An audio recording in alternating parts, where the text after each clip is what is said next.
સરસ. જો આ બાળકો સમજી લો કે 1 વર્ષથી અમે છીએ અને આપણે ચાલુ કર્યું અને ખરેખર બહુ સારું રિઝલ્ટ લાવ્યા છે. અને તમે ઘરે પણ મમ્મી પપ્પાએ બધા બહુ સારી મહેનત કરી છે એમ. માટે હવે કેવું છે 30 શ્લોકનું કર્યું છે એટલે આપણે એવો ટાર્ગેટ છે ધીરે ધીરે 212 શ્લોક આવીને રીતે એને આપણે કરાવવું છે. અને જેમ આપણે બાળકોની કરી છોકરાઓની, એમ હવે એવી ઈચ્છા છે કે 15 દિવસ પછી જ્યારે હરિભક્તો સભા કરતા હોય ત્યારે છોકરીઓની પણ આવી રીતે કોમ્પિટિશન કરવામાં આવે. બરાબર. એટલે એને એવું લાગે નહીં કે ભાઈ અમારું કંઈ થયું નહીં એમ. એટલે તમે જો સરસ શિક્ષાપત્રીનું આવું કર્યું તેમ શિક્ષાપત્રી કીધું ને ભગવાને દીવા દાંડી રૂપ છે. જેમ 30 શ્લોક આપ્યા, 30 શ્લોકમાં પણ કેટલું ભગવાને આપી દીધું વિચાર કરો. ભગવાને અહીંયા સુધી કે શું કેમ શિક્ષાપત્રીમાં શું લખ્યું કે ભાઈ ક્યાં થૂકવું ક્યાં ન થૂકવાથી માંડી અને બ્રહ્મરૂપ કેવી રીતે થવું ત્યાં સુધીની બધી વાત ભગવાને કીધી. જેમ મહારાજે તમે જો આમાં શું કીધું કે ભાઈ કૃષ્ણ અવતારાણામ યત્ર ખંડનમ યુક્તિભી, કે જ્યાં આગળ ભગવાન શ્રી કૃષ્ણ કે ભગવાનના અવતારોનું યુક્તિપૂર્વક ખંડન કર્યું હોય તેવા શાસ્ત્રોને ક્યારે માનવા પણ નહીં અને સાંભળવા પણ નહીં. એમ ભગવાને તમે જો બધું આપ્યું. મહારાજ કહે છે કે જ્યાં આગળ કથા વાર્તા કરતા હોય પણ ધર્મનું ખંડન થતું હોય તો એના મુખથી ભગવાનની કથા વાર્તા પણ સાંભળવી નહીં. તમે જો મહારાજ શિક્ષાપત્ર એમ શું કે તમે જો હિન્દુ માત્ર છે વસ્તુ ન ખાય પણ પ્રસાદનું નામ પડે ને તો કોઈ પણ વ્યક્તિ પ્રસાદ માટે કોઈ પણ વસ્તુ સ્વીકાર કરતો હોય તો ભગવાને શું કીધું કે જે દેવતાની આગળ સુરા અને મદ્યનું નિવેદન થતું હોય એ દેવતાનો પ્રસાદ પણ ક્યારેય ખાવો નહીં. કારણ કે ભગવાને તમે જો આપણા કલ્યાણ માટે બધું જ લખી દીધું છે એમ. એટલે બાળકોને પણ આપણે કહીએ છીએ કે ભાઈ 30 જેમ અત્યારની પછી પરિસ્થિતિ શું છે કે સેમેસ્ટર વાઇઝ એજ્યુકેશન છે. તમે ફર્સ્ટ સેમેસ્ટર પૂરું કર્યું, એક્ઝામ આપી દીધી, પછી એને ભૂલી જાઓ, પછી નેક્સ્ટ સેકન્ડ સેમેસ્ટરની તૈયારી થાય. પણ આમાં કેવું એવું નથી કરવાનું એમ. આજે 30 શ્લોક કર્યા છે તો એ 30 શ્લોક પછી ભૂલવાના નથી, સમજ્યા? કે આના શ્લોક કાયમી યાદ રાખવાના છે. અને વળી પછી જ્યારે આપણે બીજી કોમ્પિટિશન કરીએ તો આને ઇન્ક્લુડ કરીને જ આપણે કરશું એમ, જેથી તમે ભૂલી ન જાઓ.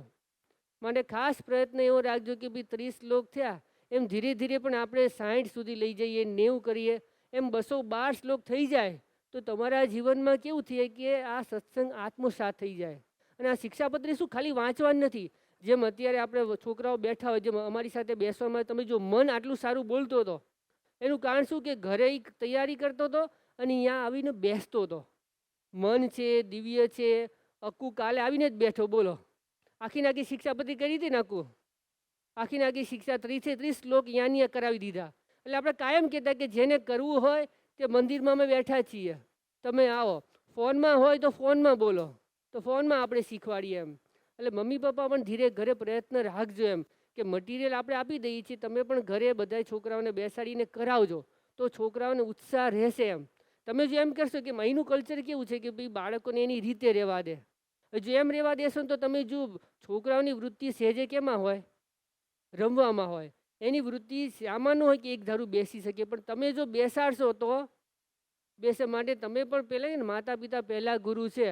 માટે બધા એવો પ્રયત્ન કરજો કે ઘરે છોકરાઓને એટલીસ્ટ 15 મિનિટ તો બેસાડો. રોજ થોડી સત્સંગની વાત કરો, કંઈક શું શીખ્યા કે રોજ શિક્ષાપતિને 1-2 શ્લોક તમે પોતાની જાતે એને કરાવો. અને ખાલી વંચાવવાની પણ જીવનમાં આત્મસાત કરવાનું કે વાંચ્યું કે ભાઈ અગાલિતમ ન પાતવ્યમ પાનીયમ ચ પયસ્તથા, કે ગાડિયા વગરનું દૂધ ન પીવું કે જળ પણ ન લેવું. તો તમારે જાહેર જીવનમાં દેખાડું કે આ દૂધ પીતો કે આપણે આ ગાળ્યું હતું કોઈની, તને ખબર છે? કોઈ પણ પેકેટ લેતા હોય તો આપણે સૌથી પહેલાં જોઈએ છીએ કે આમાં ડુંગળી, લસણ કે હિંગ તો નથી ને. તમે જો મંદિરમાં ચોકલેટ આવી હતી ને તો વ્રજભાઈ છે ને એમનો છોકરો હતો. પછી છોકરાને તો એ તરત કીધું કે ભાઈ આ ચોકલેટમાં આપણે ખાવા જેવી નથી. બોલો, તરત આત્મસાત કરીએ તો ખબર પડે ને. એમ શિક્ષાપત્રી વાંચીએ અને તમે મમ્મી પપ્પાને બધા એવું આત્મસાત કરવાનું કે ભાઈ આ વસ્તુ આપણા નિયમમાં છે કે નથી. એમ આવી રીતે થશે તો કહેવાય ને કે શિક્ષાપત્રી જીવનમાં ઉતરશે. અને મહારાજે કીધું ને, તન છૂટે તે જ અંબાર, કે આ શરીર પડશે ને અંતે ભગવાનના ધામમાં આપણે બધા જશું. માટે શિક્ષાપત્રી વાંચી અને નાખવાની નથી, પણ શું કરવાનું છે? વાંચીને રાખવાની છે એમ. માટે બધાએ પણ એવો આટલા સારો પ્રયત્ન અત્યારે કર્યો છો, એવો ને એવો આગળ પણ જાળવજો. ભગવાનના ચરણમાં એ જ પ્રાર્થના કરીએ કે આમને આમ દિન પ્રતિદિન આપણો સિદ્ધની ધામ જે વડતાલ છે એનો સત્સંગ વધતો રહે, જેવો તમારા બધામાં છે એના કરતાં પણ સારો સત્સંગ આ નવી જનરેશનમાં થાય. સહજાનંદ સ્વામી મહારાજની જય.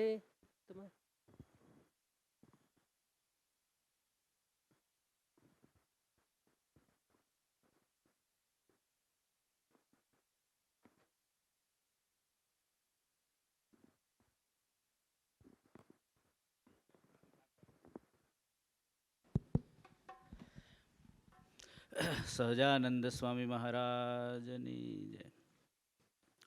આપણા બધાના બહુ મોટા ભાગ્ય છે કે આજે આ ઘોર કળી કાળની અંદર સ્વામિનારાયણ ભગવાન આપણને મળી ગયા. જો અત્યારે ભગવાન મનુષ્યાકૃતિ રૂપે નથી, પણ એનું એક વાંગમય સ્વરૂપ છે. જો શિક્ષાપત્રી શું છે? ભગવાનનું વાંગમય સ્વરૂપ. ભગવાન પ્રગટ હોય ત્યારે એ જે કે એ જ આપણા માટે શિક્ષાપત્રી કહેવાય. હે એટલા માટે અત્યારે આપણા માટે ભગવાનનું સ્વરૂપ શું કહેવાય? શિક્ષાપત્રી કહેવાય. એટલે ખાસ ધ્યાન રાખવું. તમે સિટીમાં જાઓ ને તો તમે જુઓ મોટા મોટા બિલ્ડિંગ બનાવે, પણ બિલ્ડિંગ મોટું બનાવવાનું હોય ત્યારે એનો પાયો છે ને એ બહુ મજબૂત કરવો પડે. જેટલો પાયો મજબૂત એટલું તમે બિલ્ડિંગ ઊંચું કરી શકો છો. હે એમ આપણા આવા ભગવાન દયાળુ વિચાર કરો, કેટલાય અવતારો થઈ ગયા. હે આટલા બધા મોટા મોટા અવતારો થઈ ગયા, પણ એના આશ્રિતો માટે કોઈ પોતાના જાતે કોઈ શાસ્ત્ર લખ્યું હોય એવું ક્યાંય સાંભળ્યું હોય કયો છે તેજસભાઈ?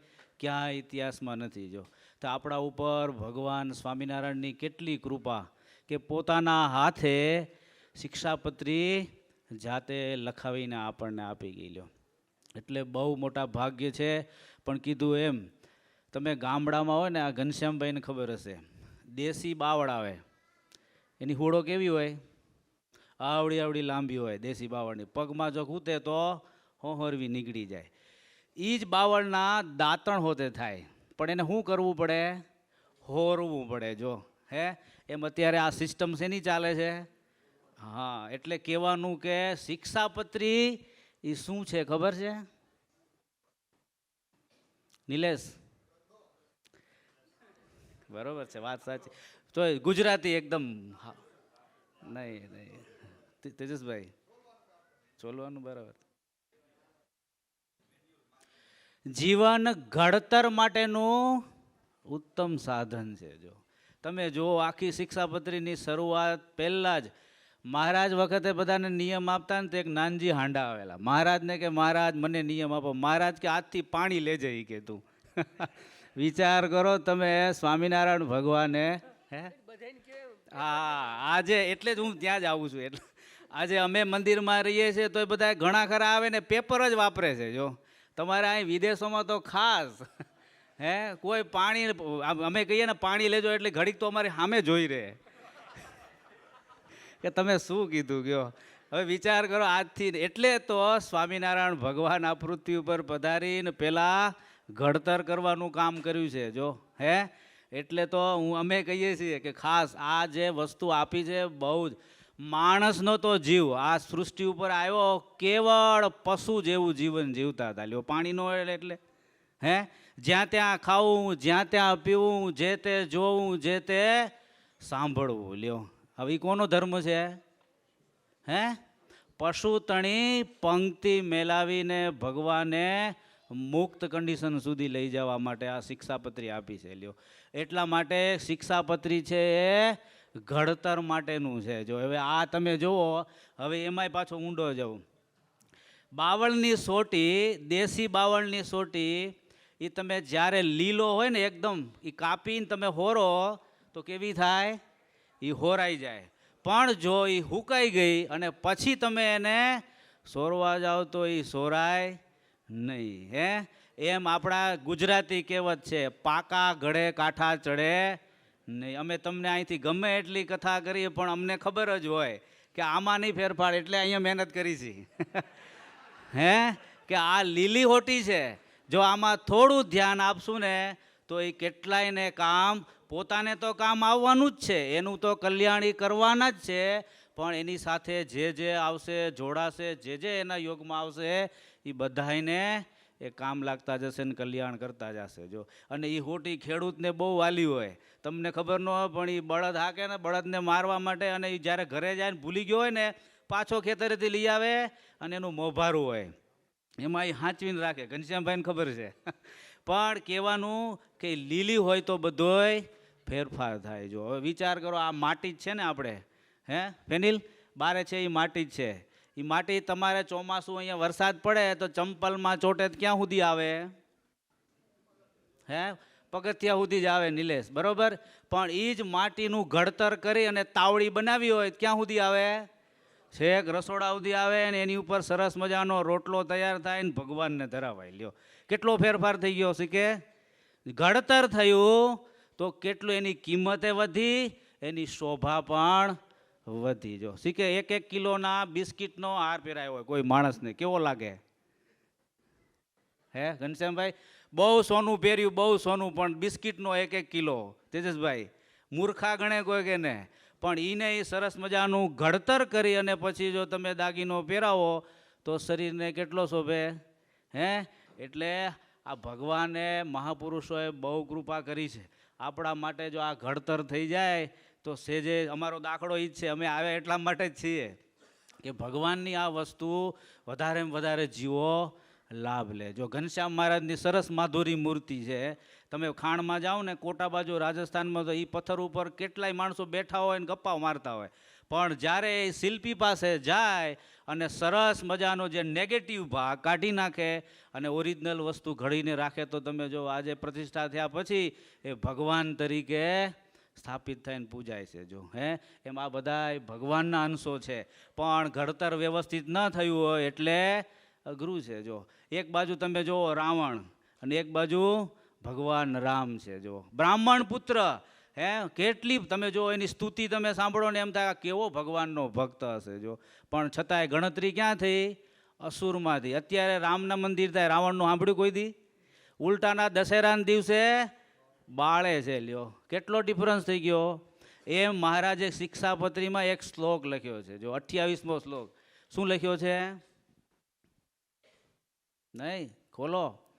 જ્ઞાન અને ભક્તિનું અવલંબન લઈને સ્ત્રી, દ્રવ્ય અને રસાસ્વાદ. પછી આગળ, હા, અતિશય લોલુપ થકા પાપને વિશે પ્રવર્તા હોય એનો સંગ કરવો નહીં. આપણે તમે બેઠા બેઠા જોજો એનો જ સંગ કરતા હોઈએ. હે મહિમા એવી વસ્તુ છે, મેં હમણાં કીધું એમ છરીની જેવું કામ કરે. મહિમાના ઓથે પાપ પણ થાય અને મહિમાના ઓથે ભગવાનની અતિશય ઊંચી સ્થિતિને પણ પ્રાપ્ત કરાય. ને તેજસભાઈ, ગોપાળાનંદ સ્વામી, નિત્યાનંદ સ્વામી ને બધા મુક્તો ધામમાં ગયા, અત્યારે બધા ધામમાં પહોંચી ગયા, બરાબર. તો ત્યાં બેઠા બેઠા શું કરતા હશે? ગયો પ્રક્રિયા તો છે જ કંઈક, કારણ કે બધાને સુખ જુદું જુદું આવે છે પાછું. હે એક તો ખરું દાસ ભાવે, પણ બીજું ભગવાનનો મહિમા એકબીજાથી અતિશય વિશેષ સમજતા હોય, જાણતા હોય, એનો વિશેષ એને આનંદ છે. જો એ મહિમાની કોમ્પિટિશન છે. એમ ભક્તિમાં એવું છે, જ્ઞાન અને ભક્તિ. જ્ઞાનની અંદર મહિમા અને ભક્તિમાં સેવા. જો સેવા ભાગ છે એનો. એટલે બેયમાં ખાસ ધ્યાન રાખવું. સ્ત્રી, દ્રવ્ય અને રસાસ્વાદ, આ સંપ્રદાયમાં ખાસ ભગવાને મર્યાદાઓ બાંધી છે. જો હે તમે એન્ટર થાઓ એટલે બધા વિભાગો જુદા, ગુરુ જુદા, બધી વસ્તુઓ, જેથી કરીને કંટ્રોલ આવે. અને આ બે વસ્તુ જ્યાં જ્ઞાનની ચર્ચા થતી હોય પણ જો વૈરાગ્ય ન હોય તો સમજવાનું કે જ્ઞાનાંશ પૂર્ણ નથી, અધૂરું છે. અને ભક્તિમાં એવું છે, ભક્તિ બધા કરે પણ ધર્મ સહિત ભક્તિની વાત બહુ ઓછા કરે. જો એટલે મહારાજે શું લખ્યું? ધર્મ સિવાયની ભક્તિ ક્યારેય ન કરવી. આ બે માપ છે. આપણે બધા અહીંયા કથાઓ બહુ બધાની સાંભળતા હોય પણ ત્યાં ચેક કરવું જોઈએ કે કેટલો એના જીવનમાં ધર્મ છે. જો અને જ્ઞાનમાં એવું છે, હે જ્ઞાનની અંદર જો વૈરાગ્ય વિનાની જ્ઞાનની વસ્તુ હોય તો એ લાંબો સમય એમાં દંભ જાજો જણાઈ આવે. એટલે મહારાજે ખાસ આવી સરસ મજાની શિક્ષાપત્રી આપી છે. જો એટલે આ શિક્ષાપત્રી આ બધાના ઘડતર માટે છે. આપણે પણ ખાસ ધ્યાન રાખવું, નાની મોટી. એટલે જ મહારાજે શરૂઆતમાં લખ્યું એકાગ્ર મને કરીને ખાસ વાંચવી. એટલે શું?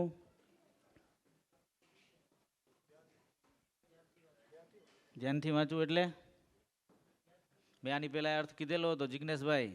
તમારે પાછું એવું છે, ઓલા તળેલા ભજીયા ગરમ ગરમ હોય ને ખાઈ લો એટલે જય સ્વામિનારાયણ, પછી બીજી વખત બીજો હાલે, એવી વસ્તુ થઈ ગઈ. એમ નથી. એકાગ્ર મને કરીને એટલે એમાં જે લખેલું છે અને અહીંયા આપણે જોવાનું કે હું એમાં છું કે એની બહાર છું, એને રોજ મેળ કરીએ ત્યારે એકાગ્ર કહેવાય.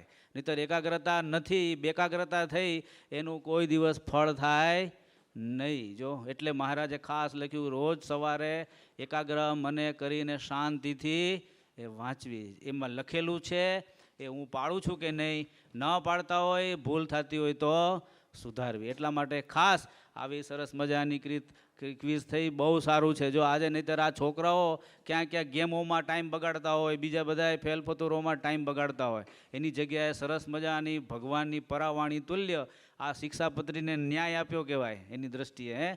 ભલે કાલાવાલા તોય ભગવાનને વાલા છે. જો એટલે ખાસ પ્રોત્સાહન આપજો અને બીજી વાર બીજી ક્વિઝની તૈયારી કરજો. આપણે એકવાર લીધી હતી, હવે આપણી ક્વિઝે પાછી થશે મોટાની, એનો એક વિષય બીજો છે પાછો. પણ કહેવાનું કે આવા ભગવાન મળ્યા, આવું સરસ જીવન ઘડતર આ સત્સંગમાં થાય છે. માટે ભલે નાની મોટી ભૂલો સ્વભાવો બધું હોય, અહીંયા કાઢવા માટે જ આપણે ભેગા થયા છીએ. આ જગતની અંદર સર્વ ગુણે સંપન્ન તો કોણ છે? એક ભગવાન સ્વામિનારાયણ છે. બાકી કોઈ નથી. પણ આપણે ભગવાનની ભેગા રહેશું, આવા સત્સંગમાં રહેશું તો જરૂર ને જરૂર એક દિવસ આપણા બધાય કાંટા એટલે શું? આપણા સ્વભાવ છે. જો એ બધા હોરાઈ જશે અને સરસ મજાનું આ સોટી તૈયાર થઈ જશે. કેવી? તો કે ભગવાન હાથમાં, ભગવાન રાખે છે ને લાકડી હાથમાં, હા, એવી સરસ મજાની લાકડી તુલે. એટલે કહેવાનું કે આવા ભગવાન, આવી શિક્ષાપત્રી બધાના જીવનમાં આવે અને ધીરે ધીરે પ્રયત્ન કરવો કે જેટલો ટાઈમ આપણે આ દેહ પડે એથી પહેલાં જેટલી આપણી ખામીઓ હોય આપણે દૂર થઈ જાય. તો છે દેહને અંતે આ મનુષ્ય જન્મથી કરવાનું એ જ છે કે ભગવાનની માધુરી મૂર્તિમાં હેત થઈ જાય. બાકી આ જગતમાં કોઈ આકાર રહેવાનો નથી. બધા આકાર તમે જુઓ દિન પ્રતિદિન નાશ તરફ જ જઈ રહ્યા છે. એક ભગવાન એવા શાશ્વત છે કે કાયમને માટે એવા રહી છે. માટે ખાસ આવી ભગવાનની માધુરી મૂર્તિમાં વિશેષ હેત કરવું અને ભગવાનની જે આજ્ઞાઓ છે એમાં ખાસ આ કળિયુગમાં સહેલામાં સહેલું સાધન ચિંતન. બધાએ ભેગા થઈને ભગવાનને કીધું કંઈક શોર્ટકટ કરી આપો, ત્યારે ભગવાને શોર્ટકટમાં શોર્ટકટ આ શિક્ષાપત્રી કરી આપી. આનાથી કોઈ શોર્ટકટ છે નહીં. એટલે મહેરબાની કરી અને ખાસ ધ્યાન રાખવું, આમાં વધારેમાં વધારે ધ્યાન આપી અને આટલું કરશો અને એક ભગવાનને વિશે નિષ્ઠા રાખશું, એની ઉપાસના કરશું તો આપણું આને આ જન્મે આપણું કામ થઈ જશે. સહજાનંદ સ્વામી મહારાજની જય.